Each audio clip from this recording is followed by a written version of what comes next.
नमो अरिहन्ताय नमो सिद्धारं नमो आयर्याणं नमो वज्रायाणं नमो नोहि सविसामूनं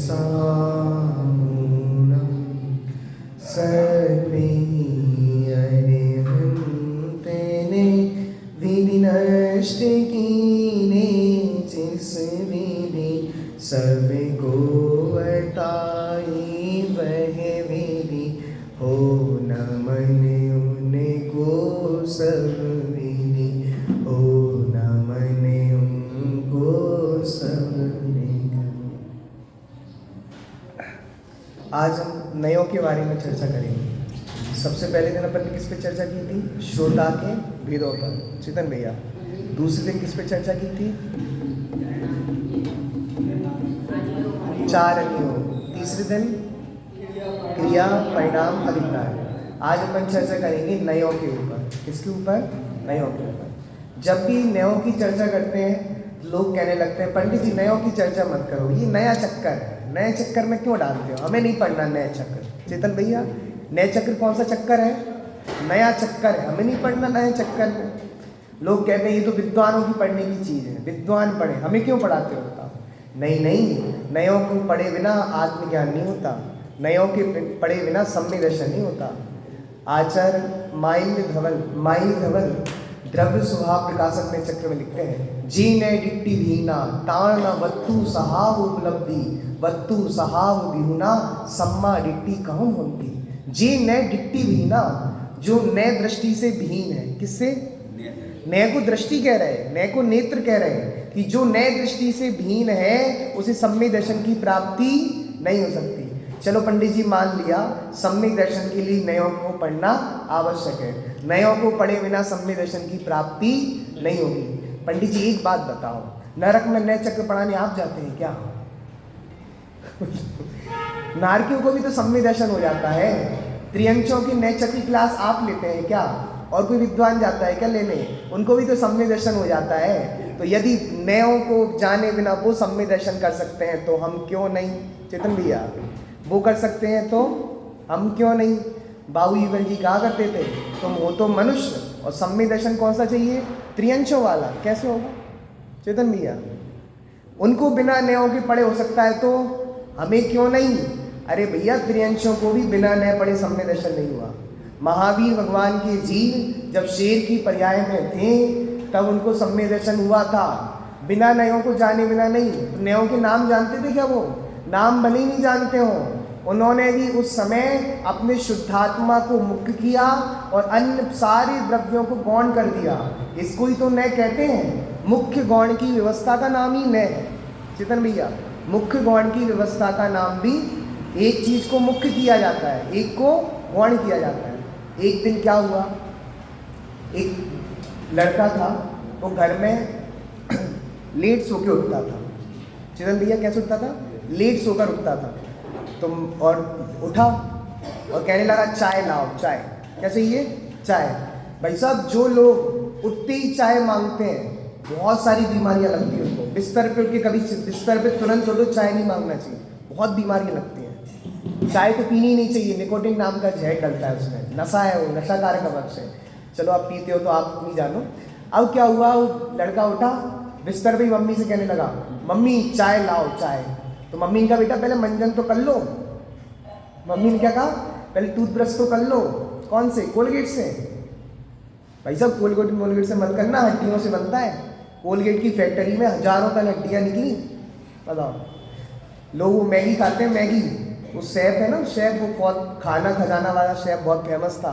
उसने लिखा है सारे डॉक्टर मैगी खाने का निषेध करते हैं और हमारे बच्चे खाए जा रहे हैं। और सुनो पंडित जी, हम तो खाते ही नहीं हैं। तो बनती है तो आपके उन्हीं बर्तनों में बनती है ना, जहाँ आप उन बर्तनों में कहते हैं हम तो 16 धारी, हम 16 करते हैं, वही बर्तनों में बच्चों मैगी बनाते हैं, उसमें आपकी सब्जी बनेगी, दाल बनेगी। बताओ क्या शुद्धता रही? हम नहीं खाते, हमारे बच्चे खाते। क्यों खाते हैं बताओ? चलो छोड़ो, अपन तो बात क्या कर रहे थे, वो बच्चा उठा। तो बच्चा उठने पर उसने बोला मम्मी चाय लाओ। क्या लाओ? चाय। मम्मी ने कहा पहले टूथब्रश तो कर लो। नहीं, शेर मंजन नहीं करते। क्या नहीं करते? शेर मंजन नहीं। तो मम्मी ने भी पलट के उत्तर दिया, तू यदि शेर है तो मैं सवा शेर हूँ, शेर चाय भी नहीं पीते। यही कह रहे हैं आचार्य देव, तुम्हें सम्यक दर्शन त्रियंचों वाला चाहिए, और हो कौन? मनुष्य। ऐसे काम चलने वाला नहीं है। अरे त्रियंचों को भी सम्यक दर्शन हुआ, तो कैसे हुआ? मुख्य गौण करके हुआ, और इस मुख्य गौण की व्यवस्था को ही मैं कहते हैं। आपको पता है जिनवाणी कौन सी भाषा में लिखी गई है? चेतन भैया, कौन सी भाषा में लिखी गई है? प्राकृत।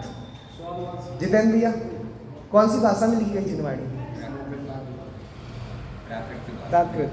भैया अरे बोल दो, कुछ तो बोल रहे हैं। प्राकृत। आगे और संस्कृत, आप प्राकृत। चलो भैया, जिनवाणी ना प्राकृत में लिखी गई, ना संस्कृत में लिखी गई, ना हिंदी में लिखी गई, नयों की भाषा में लिखी गई है। जिनवाणी की भाषा कौन सी भाषा है दादाजी? नयों की भाषा है। बताओ, जो अपनी माँ की भाषा नहीं जानता, जिसे अपनी माँ की भाषा का परिचय नहीं है, उस बच्चे को जीने का अधिकार नहीं है। तुम्हें नयों का ज्ञान नहीं है, तुम अपनी माँ की भाषा को कैसे समझोगे? ये जिनवाणी माँ है, ये नयों की भाषा में बोलती है। यदि तुम्हें नयों का ज्ञान नहीं है, तुम्हें जीने का अधिकार नहीं है। क्यों? जो बच्चा अपनी माँ की भाषा को नहीं समझ सकता, वो क्या समझेगा? बताओ। इसलिए भैया माँ की भाषा समझना बहुत जरूरी है। नय मतलब जिनवाणी माँ के कथन करने की स्टाइल। नय किसे कहते हैं? जिनवाणी माँ की कथन करने की स्टाइल, उसको कहते हैं नय। एक दिन क्या हुआ, एक बच्चा रात को 10-11 बजे घर पे आया। मम्मी बहुत आग बबूला थी गुस्से में, और उसने घर की घंटी बजाई, और मम्मी ने गेट खोला। जैसे ही मम्मी ने गेट खोला, मम्मी उस पर बरस पड़ी। क्या कर रहा था? इतनी लेट हो गई, इतनी देर हो गई, क्या कर रहा था? मम्मी, मैं फिल्म का शो देखने चला गया था। मम्मी ने और गुस्से में आग बोला। मम्मी बोलती प्यार से, ले मैं तेरे को पैसा देती हूँ, एक और शो देख के आ, जा यहाँ से चला जा। अब बताओ चेतन भैया, वो शो देखने के लिए बोल रही कि नहीं बोल रही? यही आपको कथन पद्धति समझनी पड़ेगी। माँ की भाषा को समझना अत्यंत आवश्यक है। एक बार क्या हुआ, घर में नई नई बहू आई। सासू माँ ने कहा झाड़ू लगा लो, तो झाड़ू लगा लो। झाड़ू लगा लिया और कचरा डस्ट उसमें सुपली में भर लिया। अब क्या हुआ, माँ ने कहा कि देखो बाहर कचरा फेंकना, पर एक साथ देख कर फेंकना। क्या करके फेंकना? देख कर फेंकना। अब वो बहू गई और कचरा लेके खड़ी रही। 1 घंटा हो गया। जितने भैया कितना घंटा हो गया? 1 घंटा। उसने कचरा ही नहीं फेंका। सासू माँ ने पूछा, बताओ तुमने कचरा क्यों नहीं फेंका? आपने ही तो कहा था देख कर फेंकना, कोई आ ही नहीं रहा। मैं कचरा कैसे फेंकूं? आपको कथन करने की स्टाइल समझनी पड़ेगी। जिनवाणी माँ किस भाषा में कथन कर रही है। एक और ऐसे क्या हुआ, माँ थी, घर में मेहमान आए, तो माँ ने कहा बच्चे से, बेटा पानी लेके आना। तो बच्चा छोटा ही था, तो पानी लेके आ गया। तो वो पानी ऐसी हाथ में लेके आ गया। तो मम्मी ने डांटा, बेटा जब घर में मेहमान आते हो ना, या घर में कोई भी चीज़ लानी हो, तो किस में लेके आओ? ट्रे में लेके आओ। अब एक दिन मम्मी बाजार जा रही थी साड़ी लेने, तो मम्मी ने कहा बेटा चप्पल लाना। चप्पल को ट्रे में चप्पल को ट्रे में रख के लाया। उससे मम्मी ने पूछा, ये ऐसा क्यों कर रहा है? मम्मी आपने ही तो बोला था जब कोई चीज़ लेके आओ किससे रख के ला? ट्रे में रख के ला। भाई साहब, हमने हर चीज़ के लिए नहीं बोला, आपको अभिप्राय समझना पड़ेगा। यही है नय। जिनवाणी माँ की कथन करने की स्टाइल को क्या कहते हैं? नय। चलो आगे बढ़ते हैं। जिनवाणी में नय की क्या परिभाषा? सम्यक श्रुत ज्ञान के अंश को नय कहते हैं। चेतन भैया, सम्यक श्रुत ज्ञान के अंश को नय कहते हैं। और सरल करें इसमें, जो वस्तु के एक अंश को ग्रहण करता है उसे नय कहते हैं।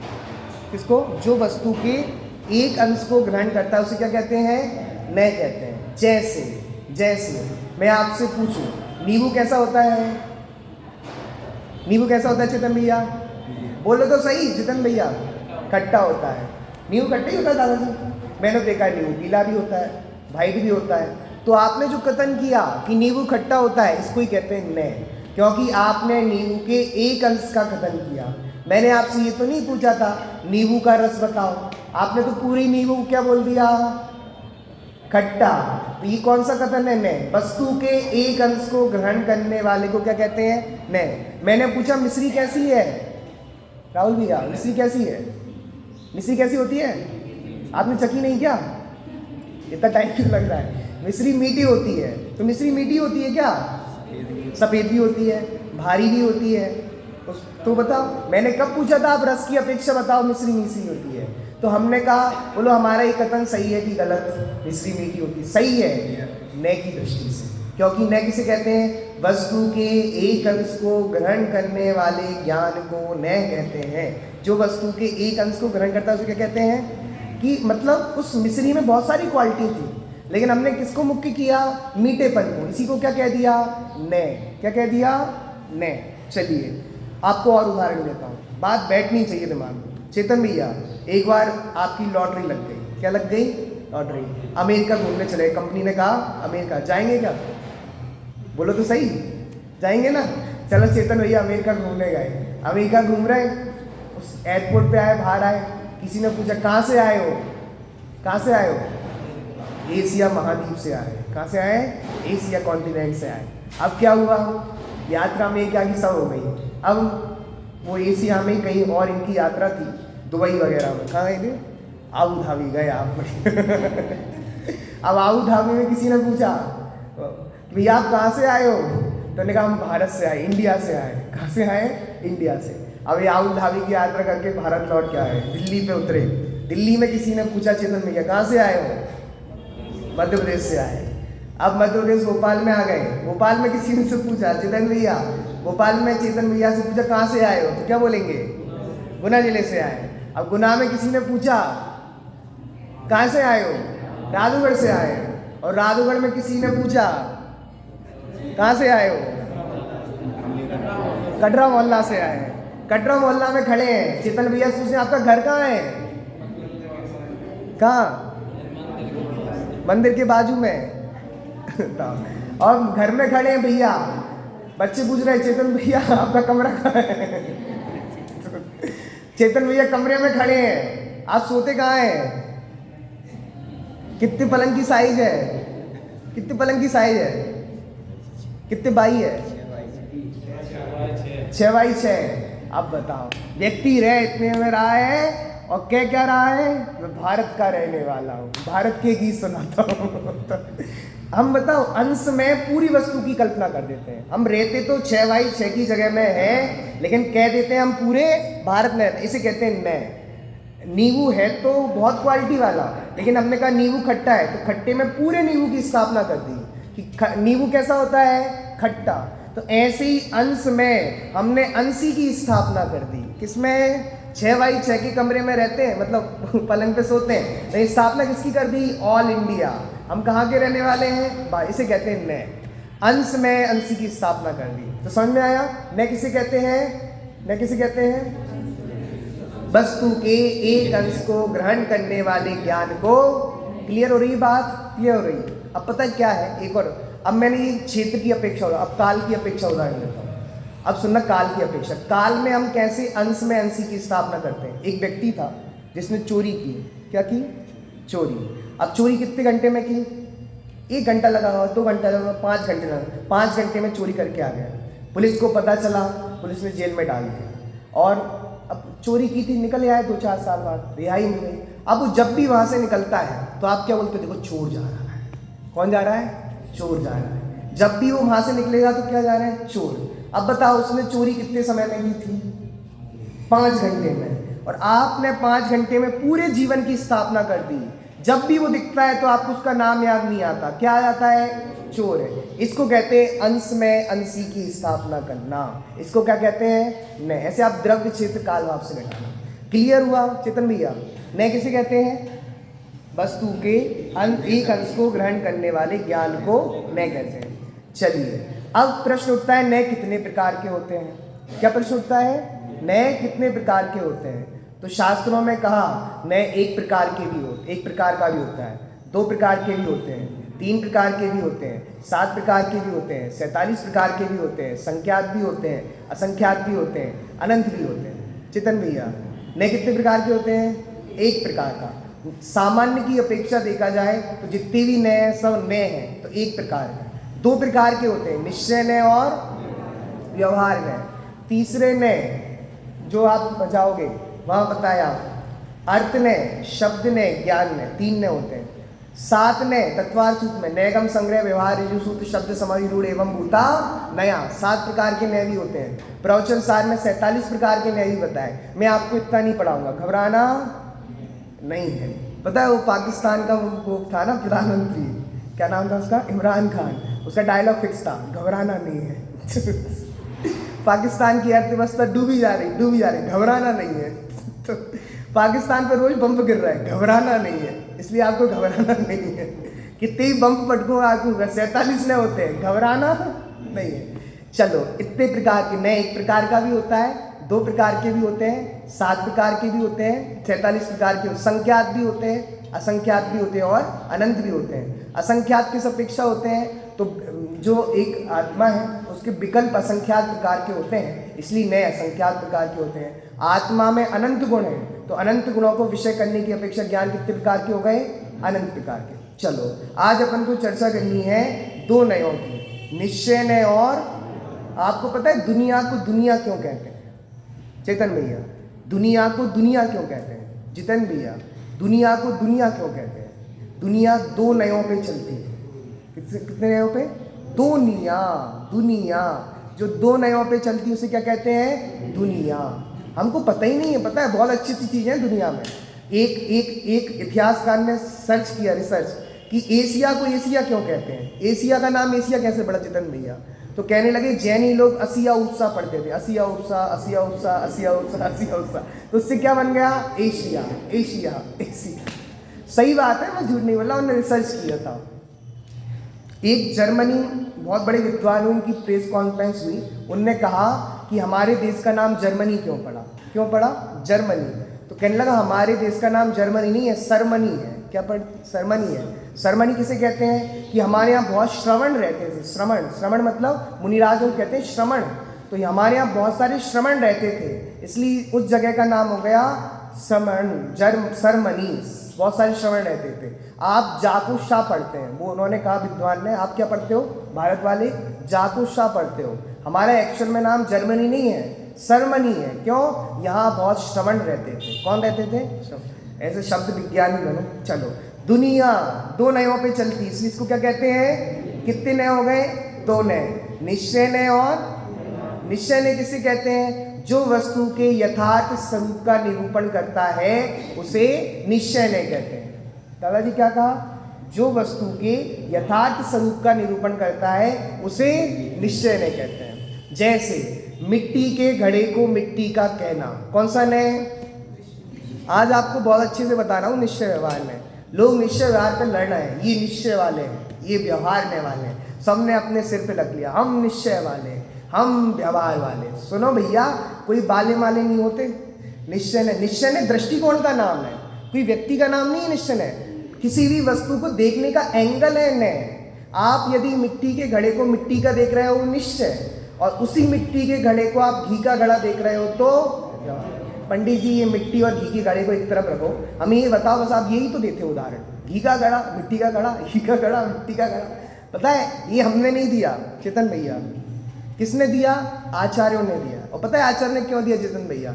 इसलिए दिया क्योंकि पुराने जमाने में आचार्य जब हाल लेने आते थे तो उन्हें 2-3 चीज़ें दिखती थी। एक तो कुमार दिखता था घड़ा बनाते हुए, एक पट मतलब कपड़े को धोता हुआ, उसको क्या कहेंगे, धोबी मिलता था। तो 3-4 लोग ही उनको दिखते थे जब वो हार कराने आते थे। उन्हें ज़्यादा दुनियादारी का ज्ञान, अबुल कुंद मुनिराज 11 वर्ष की उम्र में दीक्षा लेके चल दी, क्या व्यवहारिक ज्ञान होगा? कहाँ वो सास बहू के किससे सुनाएंगे? तो उन्होंने किस किस के उदाहरण दिए? घट के, पट के और रथ के। 3 उदाहरण से ज़्यादा उदाहरण नहीं दिए कुंद आचार्य ने। क्यों? जब वो हार करने आते थे बाहर ही दिखता था कुमार घट बना रहा है, वो कपड़े धुल रहा है, वो रथ बना रहा है, जो बड़ा ही होता है वो रथ बना रहा है। ये 3 चीज़ें दिखती थी, इसलिए उनने घट के और पट के रथ के उदाहरण दिए। चलो, मिट्टी के घड़े को मिट्टी का कहना, कौन सा नय? निश्चय नय। मिट्टी के घड़े को घी का घड़ा कहना, व्यवहार में। हमारा हम बताएं, हमारा जितना भी 24 घंटे जितना भी जो चल रहा है वचन व्यवहार, सब व्यवहार ने पे चल रहा है। जितने किस पे चल रहा है? अगर व्यवहार ने नहीं होता तो हम चुप्पी साधनी पड़ती, क्योंकि व्यवहार के बिना कथन ही नहीं होता। जैसे आप रास्ते से कहीं दिल्ली पहुंचे, राहुल भैया, आपने कहा ये रिक्शा इधर आना, लोग बार ना कोई निश्चय को समझ पाए, हाँ, ना व्यवहार को समझ पाए, जो मत खड़े कर दिए, और क्या, यही तो बोल रहा हूँ मैं, निश्चय और दृष्टिकोण का नाम जो है। मत खड़े कर दिए साहब। लोगों ने बंटवारा कर लिया। कोई भी समझ नहीं पाया कि निश्चय व्यवहार क्या। हाँ, इसलिए तो अपन समझ रहे हैं। देखो देखो, सही बात तो ये है कि समझाने से समझ नहीं आता, समझाने से समझ नहीं आता, खुद समझे तो स्वयं समझ जाता। आदिश्वर समझाया, मारीची बौराया, क्यों माने किसकी कोई, आत्मा अनंत गुणों का धनी, फिर भी देखो परे आयो मेरुनी, आत्मा अनंत गुणों का धनी, फिर भी देखो परे आयो मैं। भैया समझाने से समझ में नहीं आता, जो समझे उसकी होनार है, समझ जाएगा। नहीं समझे, हमें तो अपना लोटा छानना है। किसका लोटा छानना है चेतन भैया? अपना। अपना छन गया तो जय राम जी की। चलो, निश्चय ने किसे कहेंगे? जो वस्तु का यथार्थ कथन करता है उसे निश्चय ने कहते हैं, और जो वस्तु का यथार्थ कथन नहीं करता उसे व्यवहार नहीं। पता है, जितने भी दुनिया में कथन किए जा रहे हैं सब कौन से ने से किए जा रहे हैं? चेतन भैया आपका घर कहाँ है? चेतन भैया आपका घर कहाँ है? यही व्यवहारने का कथन है, झूठ नहीं है। देखो, व्यवहार में और झूठ में अंतर है। आप उसको घी का घड़ा कह रहे हो, ये झूठ है कि नहीं है? झूठ कहने पे तो पाप लगता है, व्यवहारने का कथन कहने में पाप नहीं लगता। हमारे यहाँ तीन चीजें हैं, एक तो सत्य, एक है उपचार और एक है झूठ। सत्य और झूठ के बीच में एक चीज खड़ी है, उपचार। क्या खड़ी है? चेतन भैया का ये हमारा घर है, ये कौन सा कथन है? उपचारित कथन है। बताओ, पंडित जी आपके घर में आए, राहुल भैया आज जाएंगे ना, तो बोलो पंडित जी आपका ही घर है, आपको शर्माना नहीं है। अब बताओ, एक पंडित जी आ गए, राहुल भैया ने कहा पंडित जी आपका ही घर है, तो पंडित जी का लाओ रश्ती। बोलेंगे नहीं, चेतन घबराना नहीं। ये व्यवहार के कथन है, सब समझते हैं। अब क्या बताओ, पंडित जी का भोजन था एक घर, तो मम्मी ने कहा बहू, मतलब माता जी ने कहा बहू से, पंडित जी की चटनी बना दो। अब बताओ, चटनी पंडित जी की है क्या? किसकी चटनी बनाओगे आप? किसी की चटनी ना रहे हो, चाहे टमाटर की, धनिया की और किसी की, पंडित जी की चटनी है क्या? पंडित जी की चटनी बना लो, छोड़ दो, बख्श दो पंडित जी को। लेकिन ये कथन सही है, कौन सा नए? व्यवहार में, उपचार से कथन किया जाता है। सचमुच निश्चय और व्यवहार दृष्टिकोण का नाम है। किसी भी वस्तु का यथार्थ कथन करना निश्चय है और उसका उपचारित कथन करना व्यवहार है। आपने कहा शक्कर का डिब्बा लेके आओ, राहुल भैया, शक्कर का डिब्बा होता है कि नहीं होता? नहीं होता, वो तो स्टील का और प्लास्टिक का होता है। लेकिन आप जो कथन कर रहे हो वो सही है कि नहीं है? सही है। कैसे? व्यवहार में से। बोलो, सचमुच हम ही कहते हैं शरीर हमारा है, चेतन भैया शरीर हमारा है, कौन से नया का कथन है?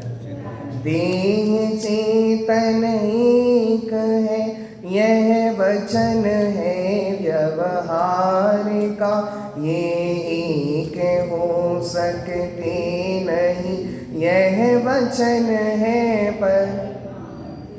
27 नंबर की गाथा, समय सार 27 नंबर। बताओ, आत्मा और शरीर को एक बोला जा रहा है, राहुल भैया कथन सही की गलत? सही है, व्यवहार में कथन है, परंतु देह चेतन एक नहीं है, यह वचन है। आप कहना कि व्यवहार में से ही हमारा घर है, अगर नहीं कहोगे तो कोई भी घुस जाएगा। बताओ, लोग तो और गजब के, ट्रेन में सीट बुक कराते ना, सीट और रिजर्वेशन करा लिया तो उसकी अलग बात। अब लोकल ट्रेन है, यहीं आसपास में आपको जाना है, आपने रिजर्वेशन नहीं कराया तो रुमाल फेंकते हैं। क्या फेंकते हैं? रुमाल। अब रुमाल रख दिया, मेरी सीट है। बताओ, आपकी सीट है तो सरकार पागल है क्या? वो कह रही हमारी ट्रेन है, आप कह रहे हो मेरी सीट है। बताओ, आपका कहना कथन सही की गलत? सही है। कौन से ऐसे? व्यवहार में। भैया ऐसे नहीं कि आप सीट उखाड़ के ले आओ घर, हमारी है। अब बताओ, कुछ लोग बड़े सुंदर है, कहते हैं राधोगढ़ किसका नगर है राहुल भैया? राधोगढ़? अरे राजा साहब का तो होगा, पर आपका भी तो है कि नहीं है? बताओ, राधोगढ़ हमारा नगर है, तो जाना स्ट्रीट लाइट लग रही उखाड़ लो, हमारा नगर है, उखाड़ लो। कहना अलग बात होती है, करना अलग बात होती है। व्यवहार में से कथन किए जाते हैं, व्यवहार में का श्रद्धान नहीं किया जाता। व्यवहार में से कहा तो जाएगा शरीर आत्मा एक है, परंतु श्रद्धान करने योग्य नहीं है। व्यवहार में से कहा जाएगा ये स्त्री मेरी है, ये पुत्र मेरा है, ये मकान मेरा है, पर श्रद्धान करने योग्य बहुत सारे लोगों को यही नहीं पता। हम कहते हैं व्यवहार ये है, व्यवहार छोड़ने योग्य है, तो लेते हैं पंडित जी चुप, बोलना नहीं। पंडित जी आप ऐसा बोलोगे तो कल से पूजन में कोई नहीं आएगा, कल से प्रवचन में कोई नहीं आएगा। अरे व्यवहार को ये कहने का मतलब ये नहीं था चेतन भैया। हमने कहा व्यवहार ये है, तो व्यवहार ये का मतलब ये नहीं है कि आप घी के घड़े को फोड़ दो। बताओ, देखो मिट्टी के घड़े को मिट्टी का कहना क्या हो रहा था? निश्चय। और मिट्टी के घड़े को कह रहे थे घी का घड़ा। अब हम कह रहे हैं व्यवहार ये है, व्यवहार छोड़ने योग्य है। तो व्यवहार को छोड़ना है तो क्या कर? मिट्टी का घड़ा, घी का घड़ा फोड़ दो, यही है। अरे भैया उसको घी का घड़ा मत कहो, मिट्टी का घड़ा करो, इतना ही है व्यवहार को छोड़ना। हमने व्यवहार को छोड़ने के नाम पे क्या क्या मनगढ़ंत कल्पना बना के रखी है। पंडित जी पूजा है, स्वाध्याय हाँ है, उसका मतलब समझो। पूजा में धर्म बुद्धि नहीं करनी, स्वाध्याय है समझना पड़ेगा, स्वाध्याय में धर्म बुद्धि नहीं करनी। पूजा करते करते मोक्ष नहीं होगा, स्वाध्याय करते, ये है व्यवहार है का मतलब। दादा सुनाते चितकोला, कहते हैं सुनो क्या हुआ, हम व्यवहार को ही कहते हैं तो लोग हमारे कान पकड़ लेते हैं। क्या पकड़ लेते हैं? कान पकड़ लेते हैं। तो उन्होंने सुनाया काने को काना कहो तो तुरंत जाए रूट, धीरे से जाके पूछ लो कैसे गई फूट। आप काने से काना कहोगे ना तो कहेगा बोला कैसे, हिम्मत कैसी हुई, हाउ डे यू, आपकी हिम्मत कैसे हुई कहने की। और धीरे से पूछो भैया आपकी आँख कैसे फूट रही थी, कुछ नहीं कहेगा। तो उन्होंने कहा हम व्यवहार को ये कहते हैं, तो लोग काले झंडे लेके खड़े हो जाते हैं कि आपने व्यवहार को ये कैसे कहा, शुभ भाव को ये कैसे कहा, वो तो परंपरा से मोक्ष का कारण है। और बताएं उन्होंने छेड़ाला में कितना सुंदर लिख दिया, देह जीव को एक गिने वैरातम तत्व, व्यवहार को ये कह दिया। उनके कान कोई नहीं पकड़ता, सारी समाज छेड़ाला को पढ़ती है, वो भी व्यवहार का निषेध कर रहे हैं कि जो देह और चेतन को एक मानता है वो वैरात्मा है। उनने व्यवहार का निषेध किया कि नहीं किया? उनको कोई काले झंडे नहीं कहा था, सारी समाज पढ़ती है छेड़ाला, सब निर्बोध रूप से पढ़ते हैं। लेकिन हम कहते हैं व्यवहार ये है तो लोग झंडे निकाल लगते हैं। बात तो यही है कि आप काने से काना कहोगे तो लुट जाएगा, धीरे से जाके कह दो कि आपकी फूट कैसे गई थी बताओ। ऐसे ही व्यवहार में को हे कहने का मतलब ये है, पूजा को हे कहने का मतलब ये है कि पूजा में धर्म बुद्धि मत करो। आपको ये अंदर से बुद्धि हट जाना चाहिए कि पूजा करते करते मोक्ष मिल जाएगा। बताओ, भरपूर सुखी कर दोगे तुम यह सोचे सनमुख। भाई साहब निश्चयवाद लड़ने के लिए नहीं है, झगड़ने के लिए नहीं है, आत्म तत्व की प्राप्ति के लिए है। लोग झगड़ने लगते हैं निश्चय और व्यवहार नहीं चक्कर में। धर्म परीक्षा में एक कहानी दी चेतन भैया, धर्म परीक्षा पढ़ी? बोलो ना, बोलो तो क्या बोलो हाँ। धर्म परीक्षा बहुत अच्छी किताब है, पढ़नी चाहिए, बहुत अच्छी अच्छी कहानी है उसमें। राहुल भैया नहीं तो कुछ नियम लो ना 10 लक्षण पर्व में, कुछ का स्वाध्याय करेंगे। बोलो नियम लो, धर्म परीक्षा पढ़ेंगे, आपको जो लेना है वो पढ़ो, 5 मिनट पढ़ो 10 मिनट पढ़ो, बहुत गलत किताब। उसमें क्या हुआ, एक पति था, उसकी 2 पत्नियां थी। कितनी पत्नियां थी? 2 पत्नियां।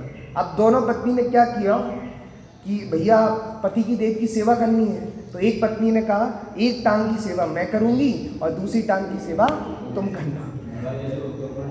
वही तो बात। अरे पुण्य हो तो 96,000 संभाल लेते हैं, आप 2 की बात कर रहे हैं। पुण्य होना चाहिए, विशुद्धि होनी चाहिए, पवित्रता होनी चाहिए, पर पंचम काल है, एक में संतोष कर ले। चलो पुण्य विशुद्धि हो तो 96,000 समझ जाती है। दादा चलो, अब उसकी 2 पत्नियां थी, पुण्य का देता 2 पत्नियां थी, दोनों ने पैर बांध लिए, एक इस पैर को मैं दबाऊंगी और इस पैर को तुम दबाना। अब क्या हुआ, दोनों रात को पैर दबाती थी, तो ये वाला पैर इधर चला गया, तो इसको गुस्सा आई कि मेरे वाले पैर पे क्यों आया, तो इसने वहाँ पटक दिया फिर से, तुम्हारा पैर तुम संभालो। अब ये वाला पैर गलती से इधर चला गया, तो इसने कहा कि भैया तुम्हारा पैर तुम संभालो। दोनों में लड़ाई हो गई कि एक बार जैसे बोल दिया था ना इस पैर में ये पैर नहीं लगना चाहिए, इस पैर में ये पैर नहीं लगना चाहिए, दोनों ने डंडे उठा लिए, एक ने इस पैर में मारा, इसने दोनों टाइम फ्रैक्चर होता। ऐसे ही लोग निश्चय व्यवहार के नाम पे लड़ रहे हैं, निश्चय ने हमारा है, व्यवहार ने हमारा है। दोनों लोग सर्वज्ञ भगवान की बात को नहीं समझ पा रहे। जिनवाणी माँ की, जिनवाणी के 2 पुत्र थे। जिनवाणी कथन करने की पद्धति थी। माँ दुखी होती है जब तुम निश्चय व्यवहार न्याय पे लड़ते हो। जिनवाणी माँ आंसू बहाए। बोलो, जब लोग निश्चय व्यवहार के नाम पे लड़ते हैं माता आंसू आती है। क्यों? तुम खींचतान कर, जैसे उस पत्नी ने कही ये टांग मेरी, ये टांग मेरी। ऐसे लड़ोगे तत्व की उपलब्धि नहीं होगी। निश्चय ने और व्यवहार ने विरोधी थोड़ी ना है, दोनों में 36 का आंकड़ा थोड़ी ना है। लोग कहते हैं लड़ाई हुई, हमारा तुम्हारा 36 का आंकड़ा। कितने आंकड़ा राहुल भैया? 36 का आंकड़ा है। निश्चय व्यवहार में 36 का आंकड़ा नहीं, 63 का आंकड़ा है। कौन सा आंकड़ा है? 36 में 3 उल्टा 6 उल्टा रहता है, पीठ रहती है, और 63 में आमने सामने रहते हैं। आदरणीय छोटे दादा ने नए चक्र में उदाहरण दिया कि भैया निश्चय ने विरोधी और अविरोधी कैसे है। उनने शतरंज खेलने वाले का उदाहरण दिया। पंडित जी, शतरंज खेलने आए हैं वो व्यक्ति विरोधी हैं कि अविरोधी? चेतन भैया, शतरंज खेलने 2 व्यक्ति बैठे हुए हैं, वो विरोधी हैं कि अविरोधी? कह रहे हैं यदि विरोधी होते, विरोध होता तो खेलते नहीं, क्योंकि मित्र ही आपस में खेलते हैं शतरंज। जिनकी बने नहीं वो नहीं खेलते। लेकिन अब बताओ, अगर विरोधी नहीं है तो खेल नहीं पाएंगे। अगर 2 टीम नहीं हो तो खेल पाएंगे? तो विरोधी है और अविरोधी है। समय सार में आचार्य अमृतचंद्र तो सुंदर कलश लिखा, उभयने विरोध ध्वंसिनी स्यात् पदांके, जिन वचसि रमन्ते ए स्वयं बान्ते मोहा, सपदि समय सारम ते परम ज्योतिरुच्चै, रणभवने पक्षा शून्य में छन्ते। दादा ने इसका पद्यानुवाद किया, उभयनयों में जो विरोध है उसके नाशक, शादवाद में जिन वचनों में वो रमते हैं, मोहि बमन करे अने अखंडित परम ज्योति को, परम शीघ्र ही वे नर उसको करते हैं। लास्ट लाइन बोल रहा है, कह रहा है उभयनयों में, उभयनयों मतलब 2 ने, निश्चय व्यवहार। उभयनयों में जो विरोध है उसके नाशक, शादवाद में जिन वचनों में मोह बमन कर। आपने कहा था ना, मोह की उल्टी कर दो, मोह का बमन कर दो। मोह बमन कर अने अखंडित परम ज्योति में, परम शीघ्र वे नर मुक्ति को बरते हैं। बताओ, ओवे नयों में जो विरोध है। आपको विरोध दिखता है कि निश्चय ने कह रहा है शरीर और आत्मा अलग अलग है, और व्यवहार ने कह रहा है देह चेतन एक है, लगता है ना विरोध, लेकिन विरोध नहीं है। निश्चय ने व्यवहार को, व्यवहार ने निश्चय को ही पुष्ट करता है, व्यवहार ने निश्चय का प्रतिपादक है। क्या है? प्रतिपादक है। देखो व्यवहार ने कैसा है, चेतन भैया आपको गंगा नदी समझनी है, बीतरा विज्ञान भाग 2 में ही है ना पंडित, 3 में निश्चय व्यवहार करके। हाँ चेतन भैया ने पढ़ लिया ना, बीतरा विज्ञान तो हो गया, पढ़ लिया ना। हाँ बस कोई टेंशन नहीं आगे। तो अब बीतरा विज्ञान भाग में निश्चय व्यवहार वाले चक्र में उदाहरण दिया। क्या दिया? अगर आपको गंगा नदी समझनी है तो गंगा नदी के पास जाके नहीं समझोगे, गंगा नदी के नक्शे से समझा जाता है। गंगा नदी कितनी बड़ी है, कितने किलोमीटर की है, कैसे समझना है? नक्शे से। लेकिन जब पानी से प्यास बुझानी है तो कहाँ जाना पड़ेगा? नदी में। ऐसे ही आत्मा को ज्ञान, दर्शन, सुख, वीर, इससे आत्मा को समझाते हैं। जो जानने वाला है वो कौन है? आत्मा है।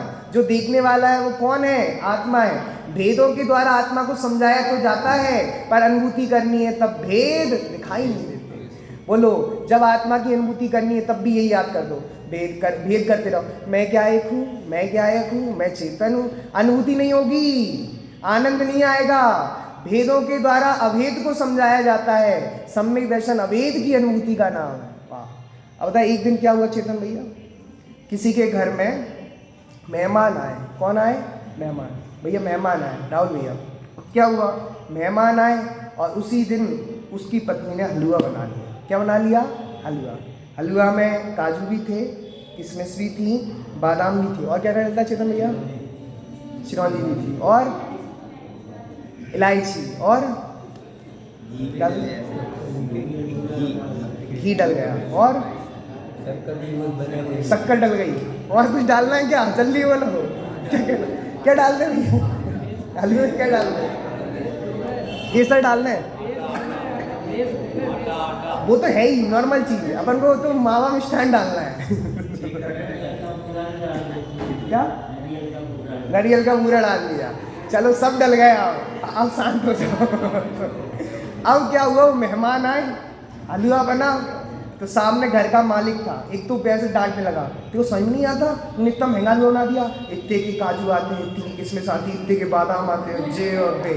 अब मेहमान बैठे सामने, मेहमान ने हलवे का पहला कौर खाया, अरे 800 किलो के काजू स्वाहा, ओ इतने किलो की बादाम स्वाहा, 700 रुपये का घी स्वाहा। अब बताओ, मेहमान तो हलवा खा के आनंद ले रहा है। ये तो क्यों हो रहा है? क्यों? ये किसका अनुभव कर रहा है? भेदों का अनुभव कर रहा है। इतने के काजू चले गए, इतनी की किस्मत चली गई, इतनी की चिरौंजी चली गई, इतने का नारियल का चला गया, इतने की शक्कर चली गई, इतने का आटा चला गया। अब बताओ, जब तक भेदों का अनुभव करते रहोगे तब तक अनुभूति होने वाली। व्यवहार ने समझाने के लिए है, व्यवहार ने निश्चय तक पहुंचाने के लिए है, लेकिन जब आत्मा की अनुभूति करनी है तो पक्षातिक्रांत होना पड़ेगा। क्या होना पड़ेगा? विकल्प तो दोनों नेयों का छोड़ना पड़ेगा, व्यवहार ने का भी और निश्चय ने का भी। हलवे का आनंद लेना है तो, हलवे का आनंद लेना है तो शक्कर का विकल्प भी छोड़ना पड़ेगा, काजू का भी छोड़ना पड़ेगा, बादाम का छोड़ना पड़ेगा, तब तो आप आनंद लोगे, नहीं तो गिनते जाओ, रोते जाओ, दुखी होते जाओ। अब एक महिला थी, अब महिला ने कहा भैया मुझे तो 10 तोले का हार चाहिए। बनता ही नहीं होता चाहिए तुम्हें 10 तोले का, बन जाता है, सब बन जाता। अब 10 तोले का हार बना, अब वो महिला पहन के आई बढ़िया सज धज के, अब यही सोचती है 10 तोले का हार है, 10 तोले का हार है, इससे बनवाया था, इससे बनवाया था, उससे बनवाया था, बहुत बढ़िया लग रहा है, बहुत बढ़िया। अब वो हार का आनंद ले पा रही है कि नहीं ले पा रही? बोलो, नहीं ले पा रहे। आप जब तक विकल्प तक उलझते रहोगे तब तक हार का आनंद आने वाला नहीं है। ऐसे ही जो विकल्प की तरंगों में उछलेगा उसे निर्विकल्प आत्मा की अनुभूति होने वाली। हमें तो व्यवहार ने का भी विकल्प छोड़ना है, और जब निर्णय वस्तु का हो जाए तब निश्चय ने का भी विकल्प छोड़ना है। किसी भी नय का पक्ष रहेगा तो अनुभूति होने वाली नहीं है। समय साल की 144 नंबर गाथा, पक्षातिक्रांत हो जाओ। क्या हो जाओ? किसी का विकल्प मत करो, निश्चय ने का भी विकल्प मत करो, और व्यवहार ने का विकल्प भी मत करो। सचमुच निश्चय ने और व्यवहार ने तो आत्मा तक पहुंचाने के लिए है, आत्मा की अनुभूति करने के लिए। कितने सरल है बताओ, दुनिया ने कठिन बना दिया। नया चक्कर कहते हैं, बताओ घी का घड़ा और मिट्टी की घड़ा कहने में क्या कोई कारस्तानी है? हम एक के दो तो बाजार में कर लेते हैं, एक के दो करते हैं कि नहीं करते?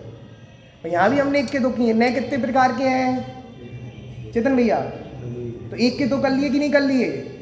बोलो, मोक्ष मार्ग कितना सा एक के दो करने का नाम है? दादाजी मोक्ष मार्ग किसका नाम है? ये एक दिख रहा है ना, एक शरीर आत्मा, इसको दो कर लो। देह और से और आत्मा कैसी है राहुल भैया? एक के कितने करने हैं? ये एक दिख रहा है ना, कितने कर लो? दो। जे परम पैनी सुबुधि चैनी नार अंतर वेदिया वर्णादि अनुरागादि को निज भावते। एक के दो करने हैं, ये पंडित जी अच्छा बता दिया। जो किए सो किए। अब यहाँ एक के दो करने हैं, कर लेंगे कि नहीं कर लेंगे? एक के दो करना कठिन की नहीं है, बहुत सरल कर ही लेते हैं। 10 की चीज 20 में, एक की चीज 2 में। एक के दो करना सरल है, यहाँ भी एक के दो करने हैं राहुल भैया। ये एक दिख रहा है ना शरीर आत्मा, एक दिख रहा है, कितना कर दो? शरीर आत्मा को भिन्न भिन्न जान लो। बस वास्तविकता में निश्चय और व्यवहार ने का इतना ही सार है। दुनिया लड़े झगड़े कुछ भी करे, पर हमें तो आत्मा की प्राप्ति करनी है, आत्मा की अनुभूति करनी है। व्यवहार का आश्रय लेके निश्चय को समझना है, और जब निर्विकल्प होंगे तो दोनों नयों का विकल्प छोड़ना है। इस तरह सचमुच हम आत्मा की अनुभूति करें। इसी मंगल भाव से सहजानंद।